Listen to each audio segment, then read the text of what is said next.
हा कार्यक्रम जॉय स्मायर मिनिस्ट्रीच्या भागीदारांमुळे आणि मित्रपरिवारांमुळे शक्य झाला आहे. कुठलाही माणूस परिपूर्ण नाही, कुठलीही नोकरी परिपूर्ण नाही, मालक परिपूर्ण नाही, जोडीदार परिपूर्ण नाही.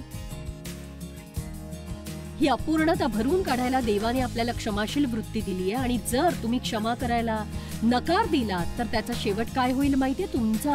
तुमचा शेवट एकाकी आणि दुःखद होईल.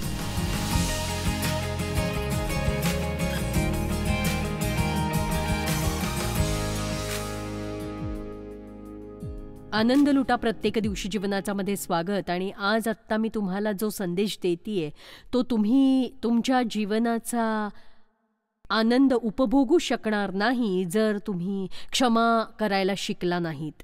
मी अशा सामर्थ्याबद्दल बोलते, म्हणजे परिपूर्ण अद्भुत असं सामर्थ्य ज्यामुळे तुम्हाला दुखावणाऱ्यांना क्षमा करण्याची तयारी आणि क्षमता तुमच्यात येईल. कालच्या कार्यक्रमात आम्ही तुम्हाला बटाट्यांनी भरलेली मोठी पिशवी दाखवली, जे कटुता आणि चीड याचं केवढं ओझं आपण आपल्याबरोबर बाळगतो याचं प्रतीक होतं. तर या संदेशामध्ये आपण या मुद्द्यावर बोलायला हवंय की आपण क्षमा का करायला हवी आणि का. म्हणजे देवाने आपल्याला हे करायला सांगावं ही काही चांगली गोष्ट नाहीये, पण आपण त्याला आपल्याला क्षमा करायला सांगतो. आणि हे बरोबर आहे. हे बरोबर आहे का की येशूने माझ्या आणि तुमच्या पापांची शिक्षा भोगावी ज्याला खरं तर आपण पात्र आहोत? नाही ना, हे बरोबर नाहीये. आणि म्हणून ते देवाला हवं होतं आणि म्हणून ती योग्य गोष्ट बनली. तर आपण क्षमा का करायला हवी? एक कारण म्हणजे देवाने तसं सांगितलंय. आपण असा दृष्टिकोन बाळगून जगावं की देवाने जे सांगितलंय ते करायचं. आपल्याला कायम का किंवा त्याचा अर्थ काय हे समजून घ्यायची गरज नाही. आपण ते केलं पाहिजे फक्त. आणि तुम्हाला मुलं असतील तर मुलांबरोबर तुम्ही यातून गेला असाल, तुम्ही कंटाळला असाल त्यांचं ऐकून की का का का का. आणि मग तुमचं असं झालं असेल कारण मी सांगते, माझ्यावर विश्वास ठेवा आणि तसं करा कारण मी सांगते. देवसुद्धा आपल्याशी तसंच वागत असतो आणि त्याने नेहमी आपल्याला स्पष्टीकरण द्यायची गरज नाही. आपण त्याच्यावर विश्वास ठेवावा की तो चांगला आहे, तो ज्ञानी आहे, तो प्रेमळ आहे आणि तो जे नेहमी सांगतो ना ते आपल्या भल्यासाठीच असतं. आणि दुसरं कारण असं की तुमची श्रद्धा कार्य करणार नाही जर तुम्ही क्षमा केली नाहीत. मार्क 11 म्हणतं की आणखी तुम्ही उभे राहून प्रार्थना करीता तेव्हा तुमच्या मनात कुणाविषयी काही असेल तर त्याची क्षमा करा. आणि हे यासाठी की तुमच्या स्वर्गातील पित्याने तुमच्या अपराधांची क्षमा करावी. गलतीकरास अध्याय 5 वचन 6 उत्कृष्ट वचन आहे. त्यात म्हटलंय, ख्रिस्त येशूमध्ये सुनता काही कामाची नाही आणि बेसुनताही नाही, तर प्रीतीच्या द्वारे कार्य करणारा जो विश्वास तो कामाचा आहे. तर श्रद्धा फक्त प्रीतीद्वारेच कार्य करते. द्वेष आणि कटुता आणि अशा सगळ्या वाईट गोष्टींनी भरलेलं अंतःकरण घेऊन मी देवाकडे जाऊ शकत नाही आणि माझ्या श्रद्धेला सामर्थ्य मिळू दे अशी कल्पना मी करू शकत नाही. पण मी त्याच्याकडे प्रीतीत चालून गेले आणि माझ्यासाठी करायला सांगितलं तर तो ऐकेल आणि प्रार्थनेला प्रतिसाद नक्कीच देईल. राग, चीड, क्षमा न करणं, दुखावणं, कटुता याने प्रीती आणि श्रद्धेला बळ मिळत नाही. एक सांगू प्रामाणिकपणे, काही लोकांना इतरांच्या तुलनेत क्षमा करायला जास्त वेळ लागतो. एक सांगू, माझ्या आयुष्यात असा एक कठीण काळ येऊन गेलाय, पण आता ते माझ्यासाठी सोपं झालंय कारण मी ते आत्मसात केलेलं आहे आणि मला समजलंय की जेव्हा मी लोकांना क्षमा करते ते माझ्याच फायद्याचं असतं. कोण दिवसभर ते बरोबर बाळगणार सांगा? एखाद्याचा द्वेष करायला परिश्रम लागतात. माझी ऊर्जा मी त्यात नाही वाया घालवणार. मला माझं जीवन आनंदाने जगायचंय आणि तुम्हाला सुद्धा जगायचंय. आणि सगळ्यात महत्वाचं, मला सैतानासाठी दरवाजा नाही उघडायचा माझ्या आयुष्यात ढवळाढवळ करायला. पौल करंथीकरांमध्ये म्हणतो की क्षमा यासाठी की सैतानाचे आपल्यावर वर्चस्व होऊ नये, त्याचे विचार आपल्याला कळत नाहीत असे नाही. क्षमा करा म्हणजे सैतानाला तुमच्या आयुष्यात डोकावण्याची संधीच मिळणार नाही. समजा कुणी तुम्हाला दुखावलं असेल आणि देवाला वाटतंय की त्यांना तुम्ही क्षमा करावी आणि तरीही तुम्ही ते धरून बसलायत, तर सावध व्हा, कारण अशाने तुम्ही तुमच्या आयुष्यात काम करायला सैतानाला दरवाजा उघडताय जे तुम्हाला नकोय. खरं तर विश्वास ठेवा, आपल्याला देव देतो ते हवंय, वैरी देव पाहतोय ते नकोय. इफिस्करास 4:26-27 तुम्ही रागवा पण पाप करू नका. मला हे आवडतं. मी रागावले तर ते पाप कसं नाही. याचं उत्तर आहे की केवळ राग आला म्हणून तुम्हाला त्यावर नियंत्रण ठेवता येणार नाही असं नाही. तुम्ही देवाला असंही म्हणू शकता, मला खूप राग आलाय देवा, पण मी तो धरून बसणार नाहीये. आणि याचा अर्थ असा नाही तुमची भावना लगेच बदलेल. खरं तर काही काळ काहीच बदलणार नाही. पण तुम्ही ठरवलं की तेच करायचं जे देवाने करायला सांगितलंय. तुमच्या भावनांची तुम्ही स्वतः निवड करू लागाल. तुम्हाला काय वाटतं या बाबतीत तुम्ही काही करू शकणार नाही, पण काय करायचं याचा निर्णय तुम्ही नक्कीच घ्याल. तेव्हा पाप होऊ नये यासाठी आपण एखाद्याला क्षमा करू. जरी तुम्हाला राग आला तरी पाप होणार नाही. तुम्ही रागात असताना सूर्य मावळू नये. आणि जर चेष्टेनेच सांगायचं झालं तर आमच्या लग्नाच्या सुरुवातीच्या काळात मला इतका राग यायचा आणि माझा ताबा सुटायचा. आणि रात्री झोपायच्या वेळी हे घडलं तर मला बरं वाटायचं, कारण मला त्यावर ताबा मिळवायला बराच वेळ मिळायचा. आणि तुम्ही रागात असताना सूर्य मावळू नये, कारण तुम्ही रात्री जो विचार घेऊन झोपता तोच विचार घेऊन सकाळी उठता. कदाचित रात्री बऱ्याचदा तुम्हाला जाग येते आणि तुम्ही दचकता. आणि म्हणूनच म्हणते की सैतानाला वाव देऊ नका. सैतानाकडे स्वतःचं असं सामर्थ्य असतं. सैतानाला आणखी सामर्थ्य द्यायची गरज नाही. क्षमा न करणं तुमच्या आत्म्यावर ओझं बनतं आणि ते तुम्हाला जागं ठेवतं आणि ते तुमच्या आयुष्याला खडतर आणि कटू बनवतं आणि त्याचं खूप मोठं ओझं होतं.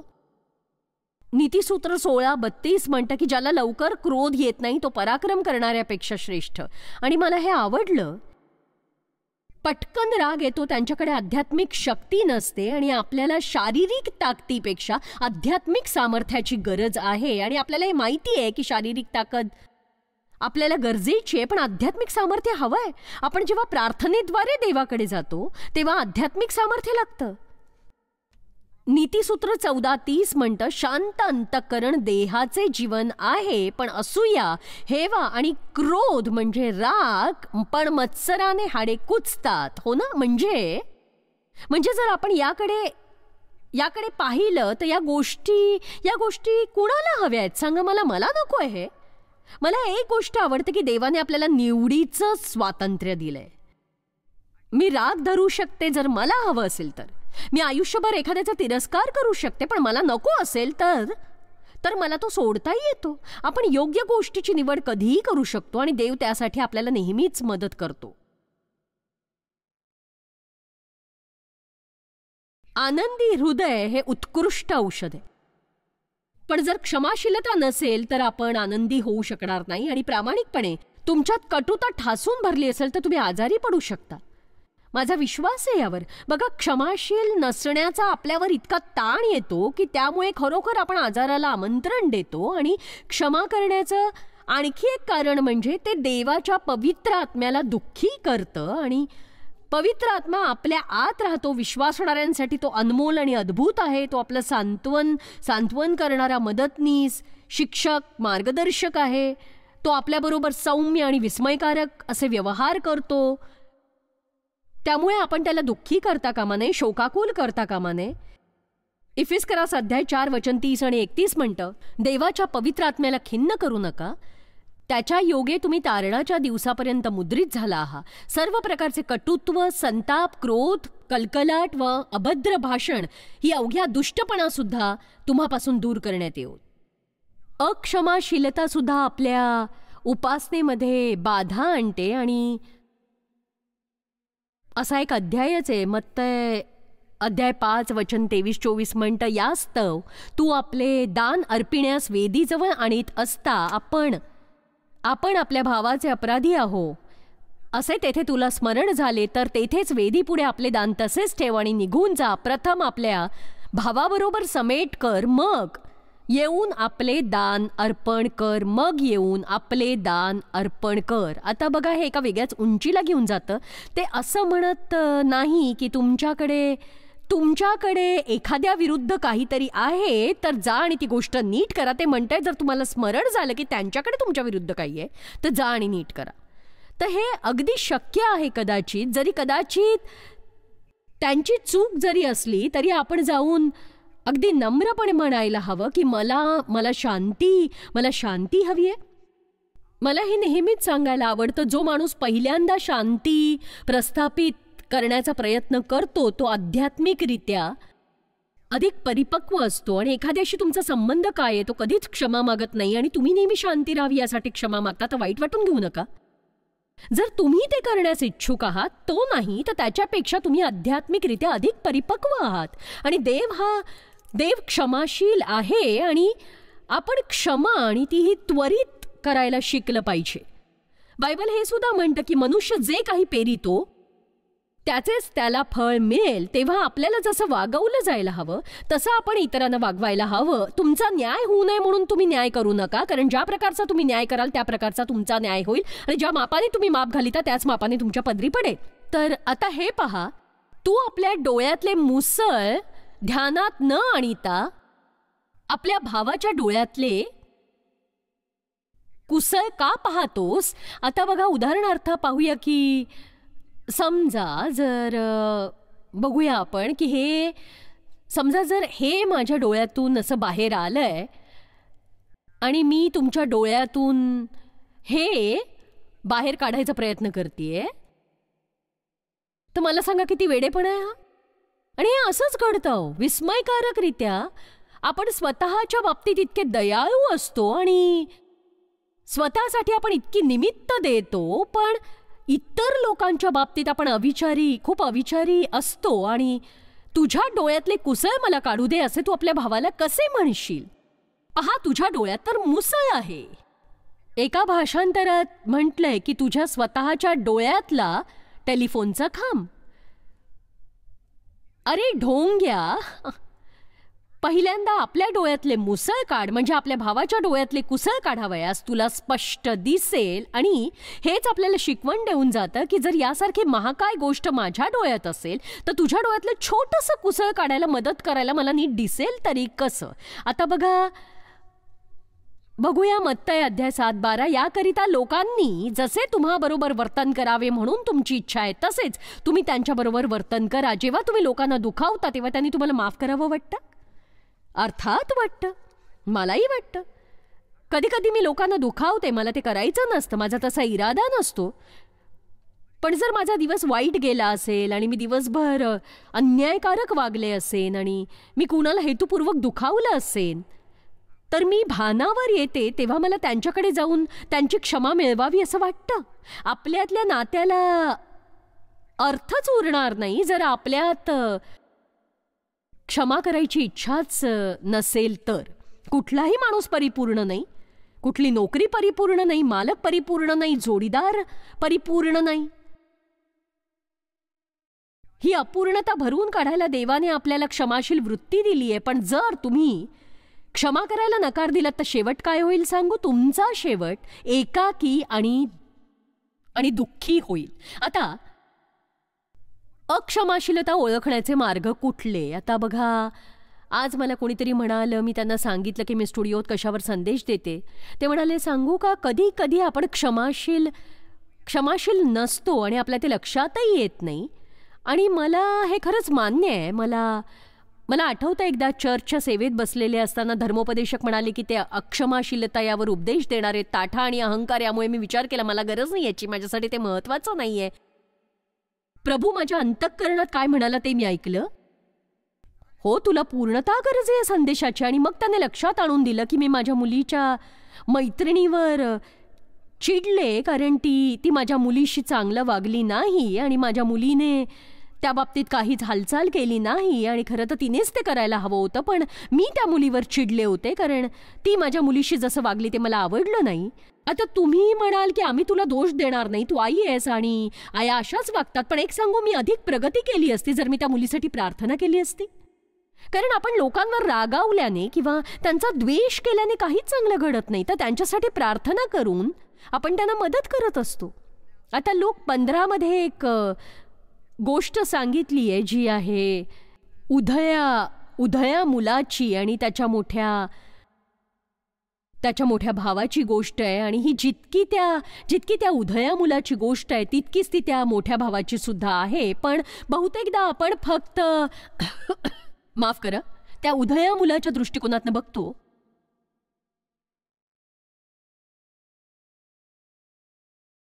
आणि जर मी ही गोष्ट तुम्हाला थोडक्यात सांगितली तर तुमच्या लगेच लक्षात येईल की बघा, धाकटा मुलगा वडिलांकडे गेला आणि म्हणाला की बाबा, माझा मालमत्तेचा वाटा मला द्या. आणि आता त्या दिवसात वडिलांना ते जिवंत असताना असं म्हणणं की मालमत्तेतला वाटा द्या, हे म्हणजे तुम्ही मरा आता अशी इच्छा व्यक्त करण्यासारखं होतं. आणि वडिलांना राग येईल अशी गोष्ट तर तो करून बसला होता. पण रागवण्याऐवजी वडिलांनी काय केलं, आपली संपत्ती त्यांनी वाटून दिली. आणि मग तो मुलगा दूर देशी गेला आणि त्याने वेश्यांवर आणि दारू पिण्यात आणि जुगारावर अशा सगळ्या गोष्टीत आपली सगळी संपत्ती खर्च करून टाकली. आणि जेव्हा सर्वस्व गेलं तेव्हा एका डुक्कर पाळणाऱ्याकडे त्याने काम केलं, कारण त्याच्याशिवाय कोणी त्याला कामावर ठेवलं नाही. आणि तो त्याच्याकडे काम करायला लागला आणि त्याची अवस्था इतकी वाईट झाली की जे डुकरं खात होती तेच त्याला खावं लागलं. आणि हा मुलगा, ज्याच्यावर त्याचे वडील प्रेम करत होते, म्हणजे बघा, राहायला इतकी सुंदर जागा होती त्याची आणि कुटुंब होतं, सुंदर आयुष्य होतं, त्याच्यावर डुकरांचं खाणं खायची वेळ आली. पण बायबल जे म्हणतं ते मला आवडतं. ते म्हणतं तो शुद्धीवर आला. मला आशा आहे की आज तुमच्यातील काही जणांना हा साक्षात्कार होईल आणि तुम्ही एकदम असे व्हाल की वा, छान, मी काय करतेय. बघा, कारण क्षमा न करणं ही आपल्याला वाटते त्यापेक्षा मोठी समस्या आहे. आणि तो म्हणाला की काय करायचंय हे मला माहिती आहे. मी माझ्या वडिलांकडे जातो आणि मी त्यांना म्हणतो की नोकरापेक्षा अधिक माझी पात्रता नाही, आणि जर तुम्ही मला क्षमा करून तुमच्या घरी नोकर म्हणून ठेवलं तरी मला आनंद होईल. आणि मग तो दुःखी अंतःकरणाने निघाला. आणि बायबलमध्ये असं म्हटलंय की मुलगा दुरून येत असताना वडिलांनी त्याला येताना पाहिलं आणि ते धावत त्याच्याकडे गेले. आणि हा आणखीन एक मुद्दा आहे जो अतिशय सुंदर आहे, कारण त्या काळात प्रौढ माणसं धावत नसत. त्यांच्यासाठी धावणं हे अनादराचं प्रतीक होतं. आणि आपला मुलगा घरी येतोय हे पाहून वडिलांना इतका आनंद झाला की त्यांनी विचारच केला नाही ते कसं दिसेल, कोण काय विचार करेल. ते धावत गेले, त्यांनी त्याचा मुका घेतला. आणि आता ही संधी साधून मी तुम्हाला एक गोष्ट सांगते की तुम्ही देवापासून दूर गेला आहात किंवा ख्रिस्त तुमचा तारणकर्ता आहे हे तुम्हाला माहीत नव्हतं. तुमचं अंतःकरण दुःखाने भरून गेलं असेल आणि तुम्ही देवाकडे वळलात तर तो लगेचच धावत येईल आणि तुम्हाला भेटेल आणि तुमचं आयुष्य उजळून टाकेल. इथे पडद्यावर एक क्रमांक दिलाय, त्यावर जर तुम्हाला तारणासाठी तुमच्याबरोबर कुणी प्रार्थना करायला हवंय, जर तुम्ही तुमचं आयुष्य ख्रिस्ताच्या पायाशी वाहायला तयार असाल तर आम्हाला तुमच्याबरोबर प्रार्थना करण्यात आनंदच होईल आणि आम्ही ख्रिस्ताबरोबर नवीन जीवन सुरू करायला मदत करू तुम्हाला. लक्षात ठेवा, तुम्ही देवाकडे वळलात तर तो धावत येईल आणि तुमचं जीवन सुधारेल. आणि तो तुम्हाला क्षमा करू इच्छितोय. त्याला वाटतं की तुम्ही सुद्धा ज्या लोकांना दुखावलंय त्यांना क्षमा करावी, पण ती नव्या कोऱ्या जीवनाची सुरुवात ठरेल. तर गोष्ट मनोरंजक आहे. वडील म्हणाले की पोसलेले पशु कापा, आपण खाऊ आणि उत्साह करू, कारण हा माझा मुलगा मेला होता, तो जिवंत झालाय, तो हरवला होता, तो आता सापडलाय. तर मोठा मुलगा शेतामध्ये होता आणि काय चाललंय हे त्याला माहीत नव्हतं. जेव्हा त्याने संगीत ऐकलं तो एका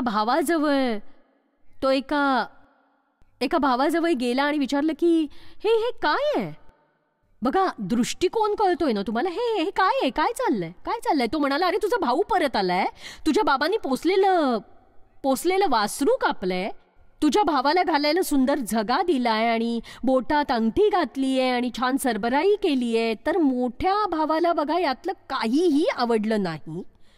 तो चिडला आणि अनेक गोष्टी त्याचे धाकट्या भावाबरोबर मतभेद होते जे त्याने मिटवलेच नव्हते. आणि म्हणूनच मी म्हणते की या बोधक कथेत मुख्य गोष्ट वडील भावाची आहे. ती काही म्हणजे हो की सगळं उधळल्यावर आपण देवाच्या घरी कसे परत येतो त्याबद्दल आहे, पण बहुतेकदा आपण वडील भावाचा भाग दुर्लक्षित करतो, ज्याच्या अंतःकरणात कटुता, चीड, अक्षमाशीलता होती. आणि हे धाकट्या भावाने संपत्ती मागून घर सोडून जे केलं त्याहीपेक्षा वाईट होतं. आणि तो त्या तरुण मुलाचा मूर्खपणा होता. पण बघा, हा मोठा भाऊ अशा एका वयात आल्यानंतर या वडील भावाला त्याला जे आपल्या भावाबद्दल वाटलं त्यापेक्षा अधिक समंजसपणा त्याच्यात असायला हवा होता. आणि बघा, तुम्ही कसं ओळखू शकता की त्याच्यात अक्षमाशीलता होती? बायबल असं म्हणत नाही की ती होती, पण इथे काही संकेत आहेत. पहिला असा की क्षमा न करणारा हिशेब ठेवतो. लूक 15:29 त्याने बापाला उत्तर दिलं, पहा मी इतकी वर्ष तुमची सेवा चाकरी करीत आहे आणि तुमची एकही आज्ञा मी कधी मोडिली नाही, तरी मी आपल्या मित्रांबरोबर उत्साह करावा म्हणून तुम्ही मला कधी करडूही दिले नाही. बघा, तो प्रत्येक गोष्ट मोजत होता. इतकी वर्षामागून वर्ष मी कधीही तुमची आज्ञा मोडली नाही, पण तुम्ही मात्र माझ्यासाठी काहीही केलं नाही. आणि विश्वास ठेवा, तो नोंद ठेवत होता, हिशेब करत होता. आणि पेत्राला हवं होतं की किती वेळा माझ्या भावाला क्षमा करू. आणि बघा, आपल्याला हिशेब करायची गरज नाही. तुम्ही एखाद्याला क्षमा केली म्हणजे गोष्ट संपली. आणि तुमच्या गरजेनुसार कुणाच्या विरुद्ध एखादी गोष्ट वापरण्यासाठी पुन्हा ती गोष्ट तुम्हाला बाहेर नाही काढतायत. प्रीती अपकार स्मरत नाही. 1 कोरिंथ 13 बायबल म्हणतं, माझं आवडतं वचन, प्रीती गैरशिस्त वागत नाही, स्वार्थ पाहत नाही, चिडत नाही आणि अपकार स्मरत नाही. मी तुम्हाला एक प्रश्न विचारते आत्ता. तुम्ही नोंद ठेवण्यात उत्कृष्ट आहात का? सांगा. तुम्ही हिशेब अगदी उत्तम करता का? सांगू का, हे ऐकायला छान वाटेल की तुम्ही कधीतरी एखाद्यावर रागावला होतात आणि जेव्हा तुम्ही मागे वळून पाहिलं तुम्हाला आठवतच नाहीये की तुम्हाला राग कशाचा आला होता. आणि बघा, मी अशी चांगली नोंद ठेवणारी होते आणि आता बहुधा जर मी डेव्हवर गेल्या आठवड्यात चिडले असेल तर या आठवड्यात मी सांगूही शकणार नाही मी चिडले का होते आणि मला राग कशाचा आला होता. आणि हे खरंच खूप छान आहे. आणि जसं मी म्हटलं की जितक्या लवकर तुम्ही क्षमा कराल तितकी ती करायला तुम्हाला सोपं जाईल. अक्षमाशीलता नेहमी तक्रार करत राहते. तुम्ही माझ्यासाठी काही केलं नाही, तुम्ही मला उत्साहाने काही करू दिलं नाहीत. म्हणजे वडिलांनी त्याच्यासाठी काय काय केलं नाही याची उजळणी तो वडिलांसमोर मांडत होता. पण मला हे दिसलं नाही की त्यांनी त्याच्यासाठी काय काय केलंय याबद्दल त्याने आभार मानले. तुम्ही ज्या लोकांवर रागावलाय कदाचित शक्य आहे की त्यांनी तुमच्यासाठी बरंच काही केलेलं असू शकेल आणि तुम्ही मात्र त्यांनी जे केलंय त्याबद्दल आभार मानत नाही आहात. पण आता त्यांनी तुम्हाला दुखावणारी किंवा राग आणणारी गोष्ट केली आणि त्याच गोष्टीवर तुम्ही लक्ष केंद्रित करताय. आणि ज्या गोष्टीवर लक्ष केंद्रित होतं ती गोष्ट जीवनात मोठी होते तुमच्या. देवाने आतापर्यंत काय केलं नाही यापेक्षा काय केलं यावर लक्ष द्यायला कसं वाटेल तुम्हाला? सांगा बरं मला. तुम्ही जितके जास्त आभारी राहाल ना तितकं देवाला तुम्हाला अधिक द्यायची इच्छा होईल. आणि आहे त्याबद्दल जर तुम्ही तक्रार केलीत तर तुम्हाला आणखी काही द्यायला त्याने का त्रास घ्यावा? किंवा मला फक्त तुम्हीच नाही, हा संदेश आज मी तुम्हाला देते तसा तो माझ्यासाठीही आहे. तर बघा, वचन बघूया आपण की मत्ताई 15:29 मी इतकी वर्ष तुमची सेवा चाकरी करीत आहे, तुम्ही माझ्यासाठी काही केलं नाही, तुम्ही मला काही दिलं नाही. आणि पहा, मी इतकी वर्ष तुमची सेवा चाकरी करीत आहे, तुमची एकही आज्ञा मी कधी मोडली नाही. मला खात्री त्याने मोडली असणार, पण त्याच्या बहुधा ते लक्षात आलं नाही आणि तुम्ही माझ्यासाठी काही केलं नाही. बघा, वडील भावाला पार्टीची चीड होती याची तुम्ही नोंद घेतली असेल, कारण अशांना पार्ट्या आवडतच नाहीत. आणि एक सांगू, त्याने आत यावं म्हणून वडिलांनी याचना केली, पण त्यांनी पार्टी थांबवली नाही कारण मुलाला पार्टी आवडत नाही म्हणून. आणि मी सांगते, देवाला चांगली पार्टी आवडते. आपण आनंदी राहावं असं त्याला वाटतं, जीवनाचा आनंद घ्यावा असं वाटतं. केवळ एखाद्याला ती गोष्ट आवडत नाही म्हणजे असं नाही की ती पार्टी तो बंद करेल. एकतर कटुता, चीड यांचं ओझं टाकून द्या आणि पुढे चला आणि देवाच्या पार्टीत सामील व्हा, किंवा बाहेर थांबून इतर जण त्यांच्या जीवनाचा आनंद घेताना पहा. आणि तुमच्यापैकी काही जण कदाचित तसं करतील. कदाचित बाहेर थांबलेल्या तुम्हाला आत असलेल्या लोकांचं जीवन तुमच्यापेक्षा चांगलं भासत असेल, पण त्यांचं हे जीवन मिळवण्यासाठी त्यांनी जे केलं ते करण्याची तुमची तयारी दिसत नाहीये.